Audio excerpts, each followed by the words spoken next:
All right, so this is the video for part 3, solving for the pH at the equivalence point. And for this, again, just like all of the other ones that we've done so far, the question that I want to start with is, what is in the solution at the equivalence point? So we know that we start with NH3. We know that we're adding in H+. Those two things are going to react with one another, neutralize one another to form NH4+. And at the equivalence point, the moles of NH3 will equal the moles of H+, right? That is the definition of the equivalence point. It's when the moles of these two things will equal one another. And so these two species, right, we could think of have equal molar values. They are both the limiting reagent. So in the solution at the equivalence point, really we're just going to have NH4+. So now this really just becomes a weak acid problem.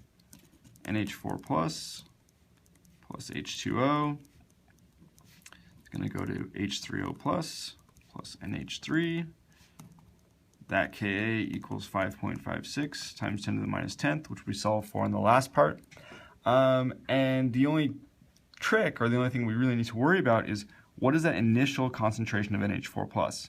Now, it is not 0.1 molar because we've added in a lot more, solution, a lot more volume. So in order to find our molarity of NH4+, the moles of NH4+, well, that's just going to equal the number of moles of NH3 that we started with, right? That's going to be a 1-to-1 ratio. If I completely neutralize that, my moles of NH4+ will equal 0.0025 moles.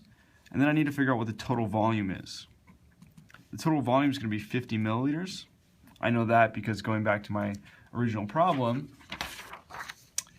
I'm titrating a 25 milliliter sample of 0.1 molar NH3 with 0.1 molar HCl. So at the equivalence point, the volume is going to be equal, right? If the molarities are the same. So at the equivalence point, I will have 50 milliliters of total solution. So then my concentration of NH4+, right, just taking 0.0025, dividing that by 50 milliliters, that's going to give me a 0.050 molar NH4+ solution. So this becomes my initial value. And then I'm going to basically just do the simple ice table. So realizing, sort of what's going on here, that we need to have concentration in our ice table for NH4+, that the number of moles is going to equal the number of moles of NH3, and then taking into account that total volume, really important part of this problem, and really the only thing that makes this problem a little bit more difficult than just a simple Ka problem, right? But now at this stage, this is just a simple Ka problem.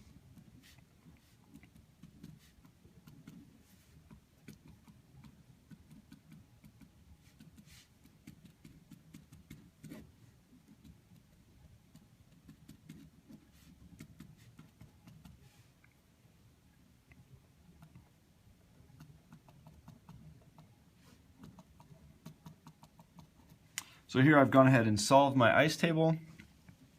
Got my Ka here, x squared on the top, 0.05 minus x. This x is going to be negligible.